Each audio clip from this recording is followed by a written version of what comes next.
पूज्यपाद ब्रह्मबोध स्वरूप महापुरुष श्री उड़िया बाबा जी के पावन चरित्र का अपने लोग श्रवण कथन कर रहे। ध्यान पूर्वक सुनिए, एक एक शब्द हमारे जीवन में बहुत लाभ पहुंचाएगा यदि हम इस श्रवण किए हुए चरित्र का मनन करेंगे।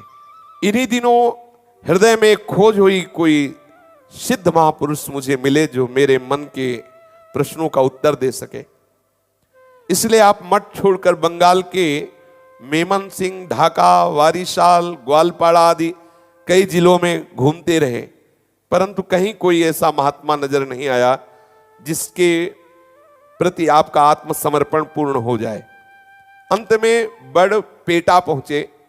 यहां भगवान कालीकांत श्री कृष्ण का एक सुप्रसिद्ध मंदिर है। शहर के पास एक शिवालय था। उसके महंत एक ब्रह्मचारी थे जो बहुत समय से बीमार थे। बाबा ने विचार किया बहुत बढ़िया अवसर है सेवा का, इसलिए बाबा वहां रहकर खूब सेवा उनकी की। कुछ दिनों बाद उनका देहांत हो गया। बाबा को बहुत आनंद मिला जब उनकी सेवा करते हुए उनका शरीर पूरा हो गया। बाबा को बहुत सुख मिला।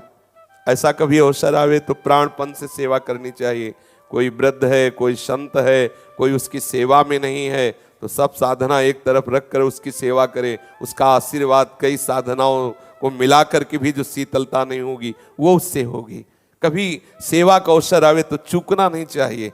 जरूरी नहीं कि वो विरक्त हो। मानो आप धामवासी हो, कोई धाम में ऐसा रह रहा जो जीवन भर धामवास किए और उसकी सेवा कोई करने वाला नहीं, तो ऐसा चाहिए साधकों को कि ऐसा क्रम बना लेना चाहिए कि उसकी सेवा में अपना समय देना चाहिए। हाथ पैर दाबना है, कपड़ा धोना है, मल धोना है, दवा है, भोजन है, इससे बहुत कृपा प्राप्त होती। इसमें ना संप्रदायवाद देखे, ना गृहस्थ विरक्त देखे, ना परिचय देखे। कहीं भी ऐसा अगर अवसर मिले तो घंटा 2 घंटा या जो भी समय दे पाए जरूर देना चाहिए सेवा का।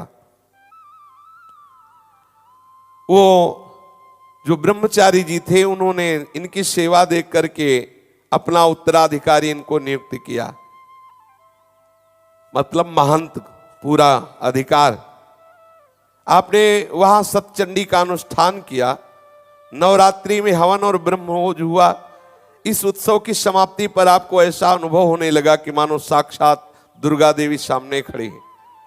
आपकी वाक सिद्धि सिद्ध हो गई। इतनी ही अवस्था में वाक सिद्धि, जो बोले वही हो जाएगा, जो बात बोलते वही सत्य हो जाती। आपकी फिर दृष्टि सिद्ध हुई। जिसको देखो कौन क्या पाप कर रहा है, कैसे आचरण कर रहा है, सब दिखाई देने लगेगा। जैसे टीवी में नहीं दिखाई देता, ऐसे दृष्टि पड़ते ही दिखाई देता है, ये ऐसा आचरण करता है, ऐसा ऐसा। छुपे हुए पाप करने वाले लोग जैसे सामने आए तो पता चल जाता है ऐसा ऐसा है, बहुत खतरनाक। ये सब बातें बहुत बाधक हैं। मतलब ये आकांक्षा न करे, अरे अपने ही पाप देख के तो चैन नहीं पड़ता, दूसरे के देख के और क्या होगा। चमत्कार प्रकट होने लगे। बहुत भेंट सामग्री, रुपया, पैसा, लोगों की भीड़ इकट्ठा होने लगे। एक एक दिन में उस समय 500 सिक्के आने लगे, चांदी के सिक्के चढ़ते। अब तो आप क्या करें, उस पैसा खर्चा करने के लिए कढ़ाई चढ़ी रहती, भंडारा लोगों को खवाना पिलाना। इसमें शास्त्रों पुरुषों का रोज भोजन होने लगा। आप ऐसे उत्तर देने वाले कि प्रश्नकर्ता की सूरत देख करके ही बिना उसके ज्यादा प्रश्न के सब बताने लगे। अब तो भीड़ लगने लगी। बाबा ने तत्काल विचार किया, ये क्या हो रहा है, ये क्या हो रहा है, कहां फंस गया। बड़ा पश्चाताप हुआ कि ये सिद्धि ठीक नहीं है, ये प्रसिद्धि भी ठीक नहीं। ऐसा पश्चाताप हुआ कि उन महंत जी का, जो ब्रह्मचारी जी का एक शिष्य था जो यात्रा में गया हुआ, जब आया तो उससे हाथ जोड़ के कहा, भैया तू महंत बन जा। जबरदस्ती बाबा ने उसे महंत बनाया। सब कुछ छोड़ छाड़ करके वहां से भागने को सोचा कि अच्छा बुरा प्रपंच में फंस गया, महंतगिरी में और सब ये सब बताने में, सिद्धियों में। वो 15 रुपए मात्र वहां से लिए, चुपचाप रेल द्वारा बाबा भागे और गुवाहाटी चले आए। अब आप आसाम और पूर्वी बंगाल में घूम घूम करके सिद्ध गुरु की खोज करने लगे। कोई ऐसा सिद्ध महापुरुष जो हमें अखंड ब्रह्मचर्य का उपदेश दे, हमारे अंदर जो प्रश्न है उनका उत्तर दे। कोई भी इनको अपने मनोनुकूल नहीं मिला, आपकी जो प्यास शांत कर सके। अंत में उसी उद्देश्य से आपने समस्त भारतवर्ष में घूमने का निश्चय किया। आप कलकत्ते से रामेश्वर की ओर जा रहे थे तो मार्ग में जिला बालेश्वर के किसी गांव में एक बगीचे में ठहरे। अकस्मात रात्रि में बगीचे के सामने वाले मकान में आग लग गई। उसमें मकान में जो आग लगी तो सब लोग तो निकल आए, एक नवविवाहिता वधू थी और उस समय घूंघट का बहुत बड़ा अनुशासन था कि वो इतना, अब वो पूरे घर में हाहाकार मचा, वो घूंघट निकाल के भाग भी नहीं सकती, मतलब ऐसा भी क्या। अब वो आग में तब तक घिर गई, सभी लोग बाहर से चिल्ला रहे थे, कोई आग में कूदकर निकालने की हिम्मत नहीं। बाबा ने जब ये देखा तो बाबा को रहा नहीं गया, वो आग की परवाह ना करके कूद पड़े आग में और घुस गए और उस नौ वधू बालिका को गोद में उठा करके बाबा आग को चीरते हुए बाहर आए। उसकी प्राण रक्षा की लेकिन स्त्री स्पर्श हो गया। इस ग्लानि से आपने 3 दिन तक न जल पिया न भोजन पाया और जलते रहे। जीवन में पहली बार किसी स्त्री का स्पर्श, यद्यपि ये स्पर्श महान, उसकी रक्षा के लिए अगर न जाते तो जल जाते, लेकिन देखो ये बैरागी महापुरुषों का हृदय, 3 दिन तक ना अन्न पाया न जल पाया और जलते रहे कि ये क्या स्त्री स्पर्श हो। यद्यपि बार बार अंदर से आता कि उसकी रक्षा के लिए, और जैसे पिता बच्चे को गोद में ऐसे उठा के लाए। 3 दिन ना अन्न ना जल, तब कुछ हृदय शीतल हुआ। आप कई महात्माओं से मिले, रामेश्वर, द्वारिका, उज्जैन, हरिद्वार ऐसे घूमते रहे, पर बाबा को जैसा चाहिए था वैसा कहीं भी उनको मनोनुकूल वो महापुरुष जिसकी खोज कर रहे थे वो नहीं मिला। आखिर हरिद्वार से आप पुनः कलकत्ते लौट आए। सन 1908 की बात है। इस समय वंग भंग के कारण स्वदेशी आंदोलन चल रहा था। आपको दीन दुखियों के साथ तो सदा से ही सहानुभूति रही, अतः आप भी आंदोलनकारियों में मिल गए। 2-1 बार आपकी गिरफ्तारी भी हुई, किंतु अपराध न सिद्ध होने के कारण आपको छोड़ दिया गया। उस समय अनेकों नवयुवकों को सीधे फांसी लगाई जाती थी। इस बात से आपको बहुत दुख हुआ, परंतु आप इसका किसी भी तरह से निराकरण नहीं कर सके। क्या करना चाहिए जिससे सब नवयुवकों को बंदी बनाकर फांसी दिया जा रहा है, कैसे दुख दूर कर सके। आखिरकार एक महात्मा के समझाने से आपने ये प्रवृत्ति छोड़ दी। एक महात्मा समझाए संसार का खेल ऐसा ही है, तब आपने कहा इस संसार में ऐसे नहीं जीना जहां इस तरह के दुख के खेल होते, नवयुवकों को पकड़ पकड़ के फांसी दी जा रही है। आपने संन्यास लेने का निश्चय कर लिया। आप जगन्नाथपुरी पधारे। गोवर्धन मठाधीश्वर से संवत 1964 विक्रम की कार्तिक पूर्णिमा को विधिवत संन्यास ले लिया। अब आप ब्रह्मचारी वासुदेव स्वरूप से स्वामी श्री पूर्णानंद तीर्थ हो गए। बाबा का संन्यास का नाम श्री पूर्णानंद तीर्थ। किंतु प्रायः गुरुजनों का नाम लिया नहीं जाता, इसलिए विशेष प्रतिष्ठा बढ़ने पर सब बाबा को बोलने लगे उड़िया बाबा, उड़िया बाबा। तो बाबा इसी नाम से प्रसिद्ध हुए, उड़िया बाबा। श्री पूर्णानंद तीर्थ तो कहीं लिखा पढ़ा भले मिले, ले तो उड़िया बाबा। संन्यास के कुछ दिनों बाद गुरुदेव से आपने प्रार्थना की कि मेरे हृदय में विकलता है, मुझे आप आज्ञा कीजिए, मैं भ्रमण करना चाहता हूं गंगा यमुना ऐसे तीर्थों के किनारे। उन्होंने आज्ञा दे दी। आप काशी की ओर चले। चलते समय वैराग्य बढ़ा और विचार किया कि ये तत्वबोध तो हो नहीं रहा, तो दंड लेकर क्या करें। तो आपने दंड फेंक दिया। फिर आप रेल में बैठे, काशी को जा रहे थे। मार्ग में एक स्थान पर गाड़ी बदलनी चाहिए थी, परंतु आपको कुछ ध्यान रहा नहीं। काशी का टिकट लिए हुए आप छपरा पहुंच गए। ये देखकर टिकट चेक करने वाला एक परिकर आया। बाबा से कहा टिकट, तो बाबा ने टिकट दिखा दिया। अब जाना था काशी, वो पहुंच गए छपरा, टिकट थी नहीं। और एकदम सीधा सरल स्वभाव, एकदम सन्यासी, लाल कपड़ा पहने और ऐसे बिल्कुल सीधे सा थप्पड़ मारे बाबा के। उससे जो अधिकारी चेक करने वाले थे, बाबा को थप्पड़ मारा और गाड़ी से नीचे उतार दिया। बाबा नीचे उतरे और विचार किया कि गलती का समाधान कैसे हो। कोई छोटे मोटे संत तो है नहीं बाबा, बाबा ने निश्चय किया कि आज से शपथ लेता हूं कभी किसी सवारी पे ही नहीं चढ़ूंगा। बाबा को वो जो अधिकारी चेक करने वाले थे, अब उनको बेचारे दुर्भाग्य, उनका क्या जाने कि वो क्या करने जा रहे हैं। ऐसे वीतराग परमहंस महापुरुष के उन्होंने थप्पड़ मारे। भगवान बुद्ध को जैसे एक शव देखने से वैराग्य हो गया था, एक सुकुमार राजकुमार से कठोर तपस्वी बना दिया उस शव ने।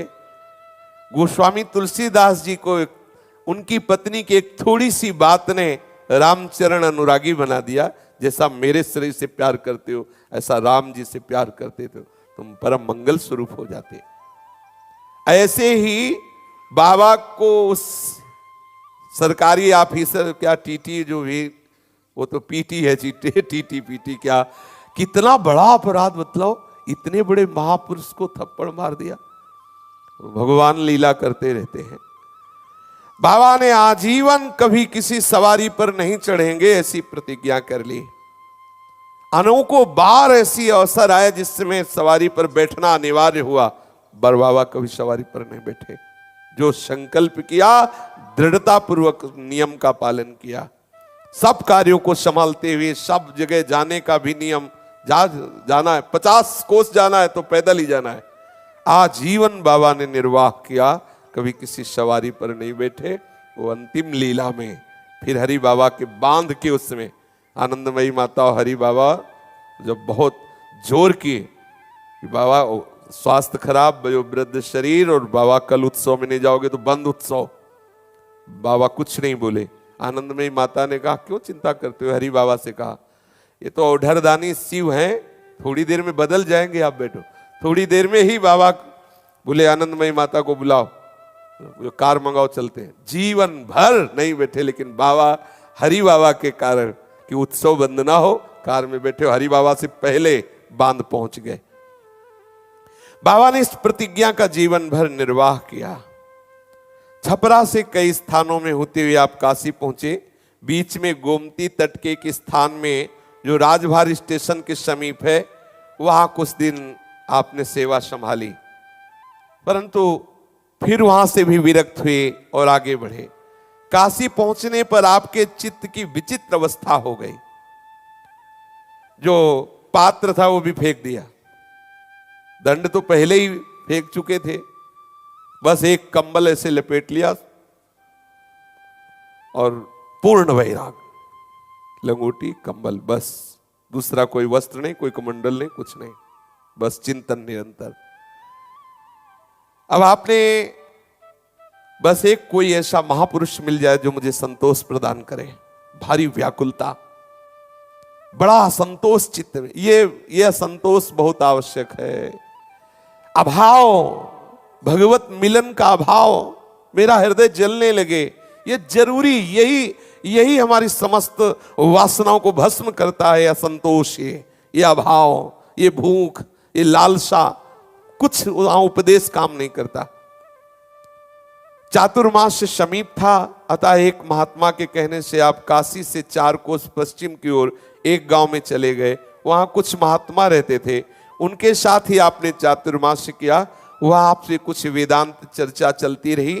उन दिनों संतों के सत्संग से आपको उपनिषद, ब्रह्मसूत्र, गीता, योग वासिष्ठ आदि वेदांत ग्रंथ सुनने का अवसर मिला। सुनना क्या था, और जिज्ञासाग्नि बढ़ गई, और आग और जलन बढ़ गई। अब तो कुछ भी अच्छा न लगे, जीना भी भार लगने लगा। ये है खास बात, ये है। आहा, अहो भाग्य है जिनके हृदय में ऐसी मुमुक्षता, ऐसी जिज्ञासा, ऐसी भगवत मिलन की चाह।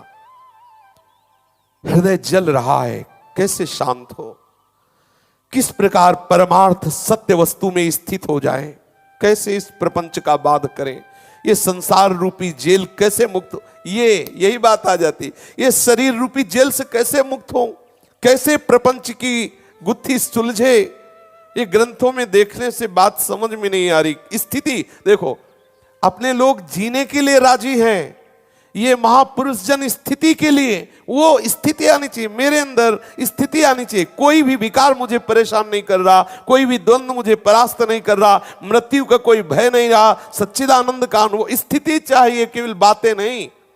बातें सुनने से जितना आनंद का अनुभव हो रहा है वो एक सेकंड में विषय हरण कर लेगा उस आनंद को। हमें चाहिए स्थिति, और उसके लिए चाहिए जलन, अशांति, असंतोष, व्याकुलता।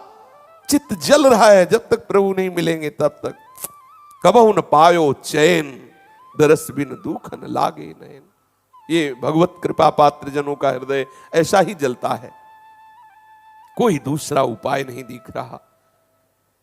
सत्संग ने आपको परमार्थ की खोज में और बढ़ा दिया, और प्रबल विकलता।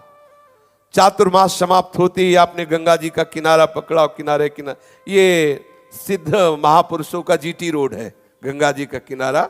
एक से एक महापुरुष जब गंगा जी की प्रदक्षिणा कर रहे, तो एक से एक, सच्ची मानिए, वीतराग परमहंसों का क्षेत्र है गंगा का किनारा। एक से एक महान बैरागी। ये यमुना जी का जो तट है प्रेमियों का है, वो ज्ञानियों का है, योगियों का है, वेदांतदर्शी महामुनियों का है वो क्षेत्र। परमार्थ की प्राप्ति की भारी उत्कंठा, भारी बेचैनी। कभी कभी मील 2 मील चल करके बस ऐसे पड़े रहते रेत में, न भिक्षा न पानी, न एक विकलता। बलिहारी है इस विकलता की, किसी भाग्यशाली उपासक को मिलती है। 5-6 बांस प्रयाग पहुंचने में लगे, भारी विकल, जलते हुए। क्या करें? वहां दारागंज के पास एक स्थान देखा, खंडहर सा, मंदिर के पीछे एक छोटी सी कुटी, बहुत गंदा स्थान, कोई आ नहीं रहा, कोई जा नहीं रहा। आप वहां गए, उस कुटी में आसन लगा लिया, भीतर से वो टूटे फूटे किवाड़ थे उनको बंद कर लिया।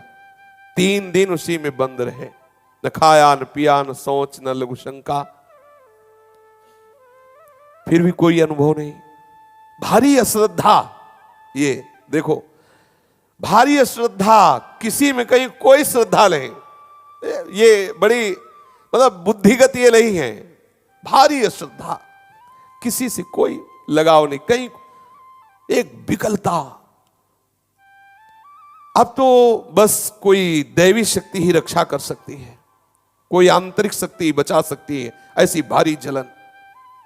ज्येष्ठ मास की भीषण गर्मी, रेत में पड़े हैं, बड़ी मस्ती होती, बड़ी मस्ती होती इस असंतोष में, इस मुमुक्षता में, इस जिज्ञासा में बड़ी सामर्थ्य होती है।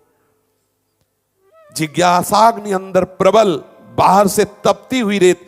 गर्मियों में ऐसी रेत होती है कि मतलब पैर रखो तो ऐसा लगता है आग में पैर रखा, इतनी बालू जलती है। बाबा उसी में पड़े। 3 दिन 3 रात बंद रहे, कोई अनुभव हुआ नहीं। निराश हुए, बाहर निकले, शरीर जकड़ गया था। थोड़ा सा कुछ हिलाने डुलाने पर आप आगे बढ़े। रास्ते में जहां कोई महात्मा मिलते आप वहां जाते, कोई श्रद्धा रह नहीं गई थी, इतनी प्रबल जिज्ञासा, कोई श्रद्धा रह गई, वो बैठते सुनते चल देते, क्योंकि सीधे इनको चाहिए अपने आंतरिक विश्राम की बात। वर्षा आरंभ हो गई, आपको बहुत कष्ट सहना पड़ा, परंतु आपके हृदय में जो आग जल रही थी वर्षा ने और बढ़ा दी। किसी भी तरह से अब वो आग बुझती नजर नहीं आ रही। आप थोड़ी देर उस उपासक के चित्त की दशा में पहुंचिए, जिसको प्रीतम या आत्मस्वरूप में स्थित होने की प्रबल लालसा, कोई आश्रय नहीं दिखाई दे रहा। वो मतलब भगवत कृपा से आती है, वो इतनी व्याकुलता पूछो मत। आखिरकार कहां जाएं, क्या करें, कैसे करें? वो अगर भक्ति मार्ग है तो ये चिल्ला चिल्ला के रोता, ज्ञान मार्ग का है तो भारी अश्रद्धा, कुछ अच्छा नहीं, कहीं श्रद्धा नहीं रह गई। मिथ्या तो भाव, ब्रह्म सत्यम जगन मिथ्या, सब झूठा, क्या सब झूठा। कैसे समाधान हो, कैसे समाधान, मेरे अंदर कैसे वस्तु का बोध हो? आखिरकार चलते चलते आप फतेहपुर जिले में पहुंचे। फतेहपुर जिले के एक स्थान में, वहां भागीरथी के तट पर एक प्राचीन शिवालय है, वहां रहे अपने कुछ दिन। आसपास कुछ अन्य कुटियां भी हैं, बड़ा निर्जन शांत स्थान। भगवान भास्कर दिन भर की यात्रा में शांत होकर प्रतीची की गोद में विश्राम लेने जा रहे थे, आप चुपचाप गंगा जी की तरंगे देख रहे थे, परंतु और वो आग लगा रही थी। अब आपको लगा कि जीवन जीना मुश्किल है, खत्म कर देते हैं जीवन। ये देखो, जैसे प्रेम में मृत्यु दशा तक है ना, ऐसे ज्ञान में भी है। बस बाबा की इतनी प्रबल जिज्ञासा हुई, अब जीना बेकार। आपने चद्दर उतार के फेंक दी, तुम्बा उतार गंगा जी में फेंक दिया। स्वयं कूदने के जब बारी आई तो फिर एक झटका सा लगा और विचार किया, क्या प्राण निकलने से, शरीर छोड़ने से तत्वबोध हो जाएगा? ये तो व्यर्थ की क्रिया है, क्या होगा इससे? इतना प्रबल मतलब जिज्ञासा भी है, मरने भी ले दिया। इतनी प्रबल जिज्ञास, ऐसे ही प्रेमी कोई मरता थोड़ी है, मरण दशा तक आता है। सोचने लगे क्या होगा मरने से, बहुत बार तो मर चुका हूं, क्या मरने से तत्वबोध हो जाएगा? आप क्या करें? अब गंगा जी की तरफ से दृष्टि हटी तो पीछे शिवालय, जंगल में शिवालय की तरफ चले। नास्तिकता चरम सीमा पे पहुंच चुकी थी।